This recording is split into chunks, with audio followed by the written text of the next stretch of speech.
So this is going to be a comparison of the iPhone 13 Pro versus the OnePlus 10 Pro versus the Pixel 6 Pro.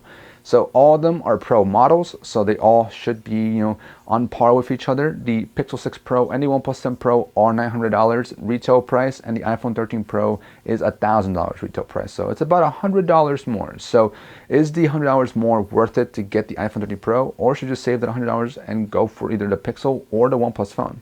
Let's talk about it. First, hardware and design, all three of them are going to be very premium feeling phones and premium looking as well. So whichever one you pick, you're not going to get a cheap looking or cheap feeling phone, but in the hand I will say that the OnePlus does feel the most comfortable because it's a little bit slimmer, or at least it feels a little bit slimmer, and it's definitely lighter compared to all three of these phones. The iPhone and the Pixel tend to be the heavier ones, and because the iPhone is so small, it feels like a big brick in my hand, but it's also got those flat edges which makes it a little bit more sharper in my opinion. So honestly, as far as comfort in the hand, I don't find the iPhone to be the most comfortable. I would find the OnePlus to be the most comfortable, and then the Pixel to follow second. It is a little bit bigger and heavier, but it still feels pretty nice because it's curved on the sides compared to the flat edges of the iPhone.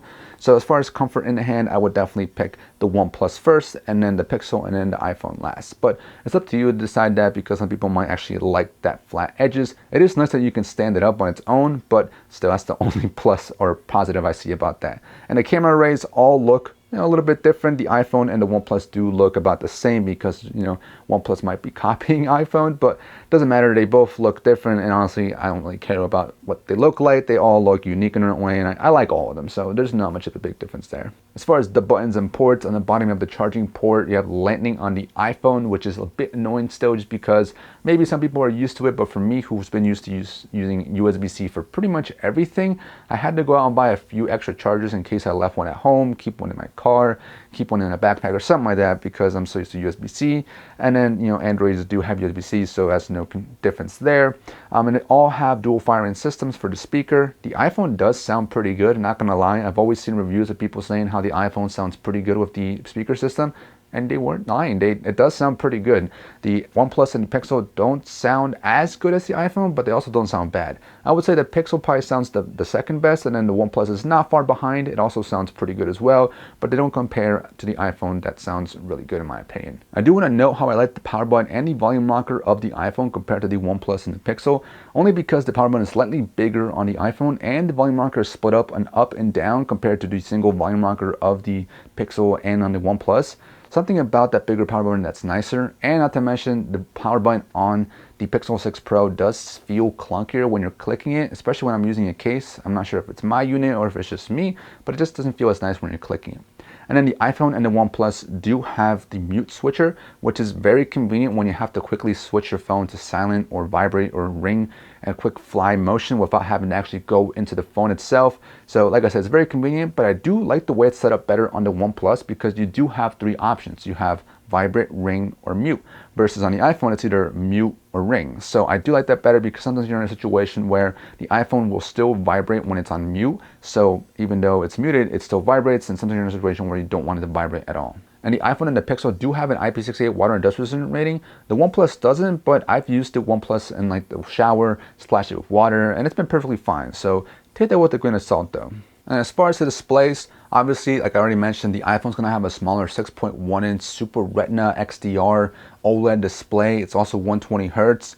The Android phones are gonna have a 6.7 inch 120 Hertz 1440p Super AMOLED or just AMOLED displays. So whatever the heck that means, basically, honestly, all three displays are going to be pretty good. They're going to be top notch, one of the best displays you can possibly get. So they're going to be vibrant, bright, colorful, everything that you want from a display. You're going to get it on either of these displays. But if you do want a bigger display, you're going to want to go with the OnePlus or the Pixel. Or if you want a smaller display, you're going to want to go with the iPhone. But they all have their own intrusions as well. So the iPhone does have that notch, which I've gotten used to. But if I had to choose a notch over a small camera cutout, I'm definitely choosing a camera cutout any day, because that's what the OnePlus and the Pixel have. But the OnePlus and the Pixel do have a curved display, so if you're not a fan of curved displays, which do cause some glaring depending on the lighting you're in, also can cause some accidental touches if you're not careful. But honestly, if you just use a case, you won't have any issues with that. The iPhone is a flat display, which the only benefit of that is that it's so much easier to put on a screen protector. So if you're a big fan of using screen protectors, especially glass ones, oh my god, it's so much easier to put one of these on the iPhone compared to one of the curved displays of like one of the Android phones. As far as the brightness, the iPhone and the OnePlus are definitely much brighter compared to the Pixel. The Pixel is definitely usable outdoors. All three of them are, but if you want an even brighter display, you're going to want to go with either the OnePlus or the iPhone. I can't really decide which one's brighter. I'm leaning towards the iPhone being brighter, but sometimes I feel like the OnePlus is just as bright. But either way, you're going to get a good enough display to be used outside or inside, whichever environment you're in.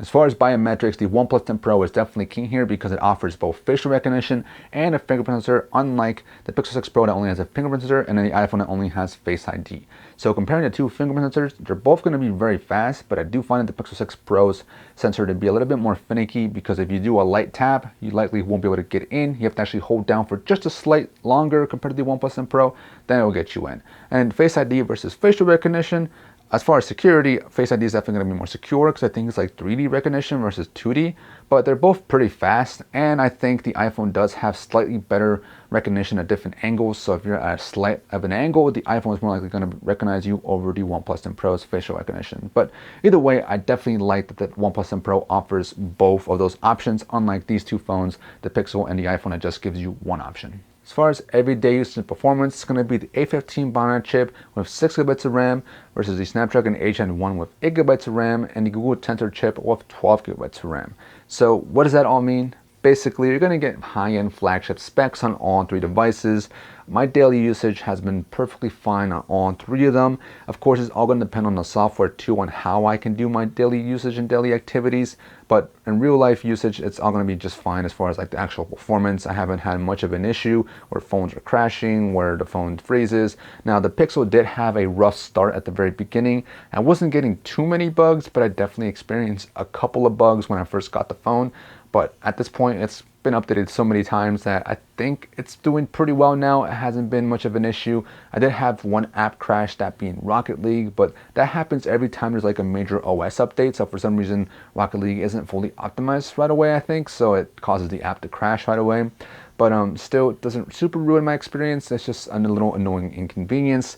And that's not to mention that these phones, the OnePlus and the iPhone, don't have bugs either. They'll occasionally have some weird bugs where the app will cause like a little freeze, or the app will crash, or the phone will warm up after some time. And by the way, the Pixel does warm up much faster, and it does feel warmer in the hand after some time. Especially happens when I'm playing a game like Rocket League. On the OnePlus and on the iPhone, the phones do warm up, but not as warm and not as fast as the Pixel does. And I would say the A15 Bionic chip doesn't warm up as hot as the two Android phones. So for the most part, performance, like I said, has been great. Everything for my daily usage has been able to be accomplished, but the software is a little bit different on all three of them, so we're going to go ahead and talk about it as well. So as far as software, it's going to be the classic Android versus iOS, depending on which one you like the most. And there's also going to be within Android the difference between Oxygen OS and the Pixel launcher. So I think the best way to talk about this is just to talk about each OS separately first, and then at the end decide which one I like the most. So as far as the Pixel launcher, I'm honestly not a huge fan of it. It is very simple and very basic, which could be good for some people because, you know, they just want a simple and easy software experience. It's also very smooth and fluid as well. But for me, when I think of Android, I think of customization, and the Pixel launcher doesn't provide a ton of customization. So the only major thing you can do is change up Material U, which basically uses the colors of your wallpaper to dynamically change your UI and like stock apps and the settings to fit better with the colors of the wallpaper that you have. But otherwise, that's pretty much the extent of the UI customization. You do have a decent amount of AI customization slash features that you can mess with. So there's Live Translate that basically allows you to translate stuff on the fly. You have speech to text, which is very fast with the Google Tensor chip and just Google Assistant itself. And you also have the ability to check your spam calls or have the Google Assistant answer spam calls for you and also answer calls that you've never received before. And it gives you like a live transcript of the call that you're just receiving. That's actually really convenient, really cool. Since I'm not using it right now, I can't really show you it, but trust me, it's a really cool and convenient feature. You also have like the gestures that you can use, so you can double tap the back to bring down the notification bar, flip the phone to quiet it down. There's a bunch of different features and like gestures and movements you can do on the phone that add some customization to it, but there's not a ton. I also don't like that the UI itself has excessive amount of padding in my opinion. So whether it be like the elements of the actual phone itself, from the volume rocker and stuff like that, to the quick settings, notifications, I don't know, to me, a little bit too excessive on the padding. And the at a glance widget does use a lot of space. Like it doesn't let you add widgets or apps in that row where the at a glance widget's at, which is kind of annoying. But basically, Pixel Launcher is a basic and clean and simple easy OS to use for Android. And Oxygen OS also had a similar issue to the Pixel Launcher, where it took up some extra excessive padding on some of the widgets. So for some reason, they took up too much space and it was just unnecessary in my opinion. But besides that, it's still a clean and fast and fluid OS system. It does give you more features to mess with as far as like changing up your UI. It may not give you as many AI features, but it gives you UI features. So basically, you can change up the icons, you can change up the transitions of your home screen, change the animation of your fingerprint sensor, you can change and pick a color of your quick settings panel in your UI. So it's up to you to decide what you want to mess with and what you want to tweak and play with. So it does give you a decent amount of stuff to play with, but it's not as like diverse with the AI features. So think about what you prefer more, UI or AI features. What's more important to you? You also have the OnePlus shelf that basically allows you to hide away a couple more widgets, and also hide away a little shelf that hides a couple apps so you can quickly access some of your favorite apps. There's a bunch of other small things you can do on here, such as like the safe, that you can hide away some photos, some videos, some files. But otherwise, I think it's a pretty simple and also customizable OS at the same time. As far as iOS, it's the OS I have the least experience with. I've only been using it for like 2 weeks, so I might miss some major features. But for me, it's been a very simple, basic, and actually pretty clean and smooth and fluid OS system. So one of the things I don't like is, I expected this, but the lack of customization features. So I can't really change a ton when it comes to the UI. I especially don't like that you can't really change much on the home screen. So you can have your apps and widgets, which by the way, I like that there's widgets now on here. I also like that you can stack widgets, but I can't really move them freely anywhere on the home screen. I also can't change the home screen grid size. So that's a little bit annoying. And I also don't like that on the app library and app drawer that the folders are created for you. In fact, on Oxygen OS and the Pixel Launcher, you can't actually create folders at all.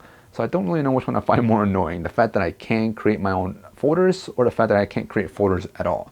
So that's pretty much the extent of what some of the things I don't like. Everything else I like. It's pretty simple and easy to use, like I said. So for the most part, the major thing that I noticed that it has going for it is the fact that it's an iPhone. So with iOS, it does make it pretty easy to connect with other iOS users. And in my country, that being the US, there's a ton of iPhone users out there. So that being my friends, family, coworkers, everyone tends to have an iPhone. So you're always that person, which I don't mind. I don't really care, honestly, but it always happens where I'm always that person that has an Android phone, and they're always like, oh, someone here is sending green bubbles, we have to move to a different messaging app, which I'm sure a lot of people all over the world actually end up doing, because there's some apps that everyone uses in other places in the world. So that's the main thing that it has going for it. It's iOS, so it's got that easy connection with other iPhone users. And if you have your own other iDevices, or Apple devices, I should say, not iDevices, but other Apple devices, you can connect seamlessly with them as well. So I personally don't have other Apple devices, but I have been able to experience connecting with other iPhone users. Android does have their own RCS and Google Messages, but that also only works with Android devices. So they don't work together with iPhone and iMessage, so that sucks as well. So it's like they're separating themselves even more, which is a little bit more annoying, but it is what it is. So if you live in the US, I can see why iOS is probably the way to go for most people and for most average people. I also want to mention real quick the notifications, that you can actually set up notification summary. I don't know if Android has this. I haven't come across it yet. What it does is basically it gives you your notification summary. So you can choose which apps you wanted to put into the summary, and basically at a certain time point you pick which time of the day,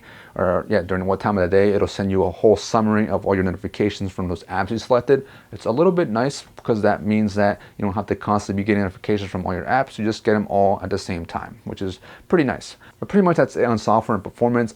It's definitely going to depend on what you need for your phone. So if you're locked into that iOS ecosystem, it's definitely going to be tough for you to move out and go to Android. But if you had to pick one of the Androids, personally, I would pick OnePlus because I like the customization features, in my opinion, for the software. But regardless, all of them are going to provide you with great performance, and they're going to give you some unique features when it comes to the OS. As far as the cameras, as I always say, I'm not a heavy camera user, so I don't really care much about the extra features about the cameras, but I do care about the quality because I just want a camera that I can point and shoot and get it over with.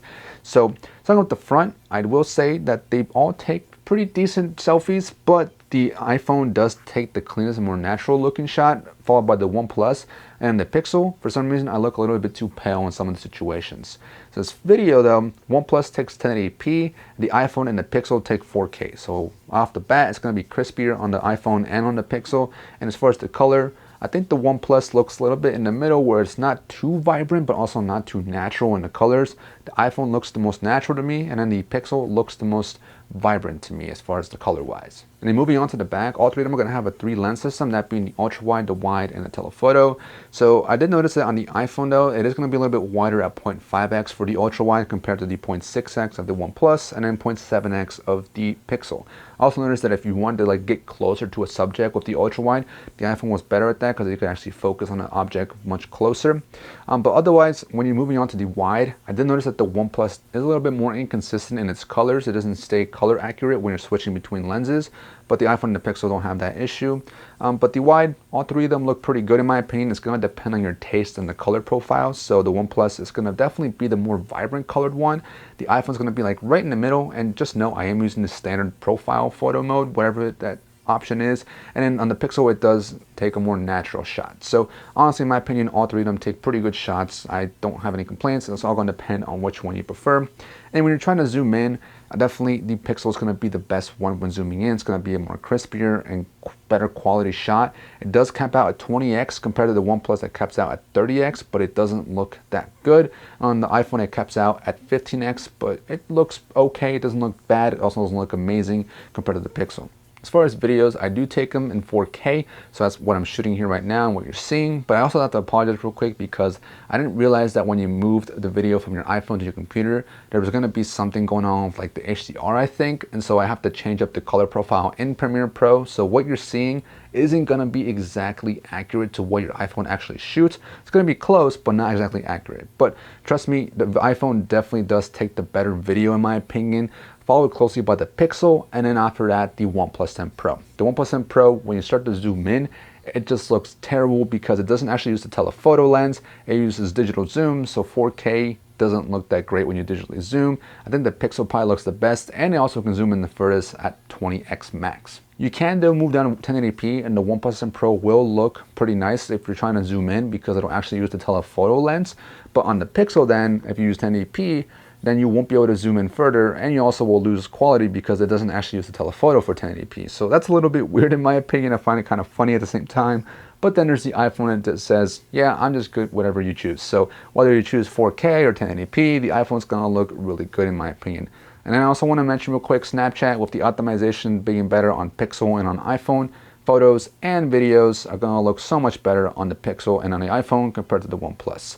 So as far as cameras, without a doubt, I think the most reliable one and most consistent camera system was gonna be the iPhone, followed closely by the Pixel, and then the OnePlus is just behind in my opinion. It's not the best camera system you can get out there, but it's not terrible either. As far as battery life, the iPhone's gonna have a 3095 milliamp hour battery, and the Pixel and the OnePlus will have a 5000 milliamp hour battery. And believe it or not, I end up getting about roughly the same battery life, so anywhere from a day to about a day and a half with my basic and common usage. So I'm not doing anything crazy most of the time, it's just doing your basic stuff, and I'm also not always on my phone. So I only get about 2 to 4 hours screen on time, which goes to show that it's nothing crazy. So I end up getting pretty decent battery life. Now if I am pushing them and like taking a lot of videos and photos, or maybe playing a lot of games during the day, then I might end up killing these phones by the end of the day for sure. And if that's the case, then I do have to top up at some point, and I do prefer that on the OnePlus because it does have 45 watts or 65 watts of super VOOC fast charging, which means it charge up in about 45 minutes, versus the iPhone and the Pixel that I believe have about roughly 20 watts of charging of fast charging, they claim, and it takes about an hour and a half. So it does take a lot longer to charge up these devices, so I definitely prefer that better on the OnePlus when it comes to their charging speeds. But otherwise, that's pretty much it on battery life. You do have those other features such as optimized charging, reverse wireless charging on some of these devices, or wireless charging, but I barely use those on those devices. I just stick to the regular charging. So at the end of the day, which one should you get and which one deserves to be called the Pro phone? Hate me for saying this, but it's definitely going to depend on your usage, what you prefer and what you need from your phone, whether it be a bigger display, smaller display, better battery life, fast battery charging, iOS versus Android, cameras. It's definitely going to depend on what you need the most. So for me, the way I look at it is that the Pixel has a great camera, but for Android, there's not a lot I can do with the OS. So I definitely prefer more customization over AI features. On the OnePlus, there's definitely a lot of customization I can do here, but the camera is just not too good for me. And then on the iPhone, the iOS is so simple and boring, but I do like how easy it is to connect with my friends, my family, and just connect with people easier. And the battery life is good. Camera is super reliable in my opinion. So honestly, I hate that I'm doing this, but I'm gonna choose the iPhone for right now. So I do have to compare it still to my Samsung devices because I've always used Samsung. So I'm actually excited to compare it to my Samsung devices. So stay tuned for that. But for right now, I'm sticking with the iPhone. So that's been it though. Hope you guys enjoyed, and peace.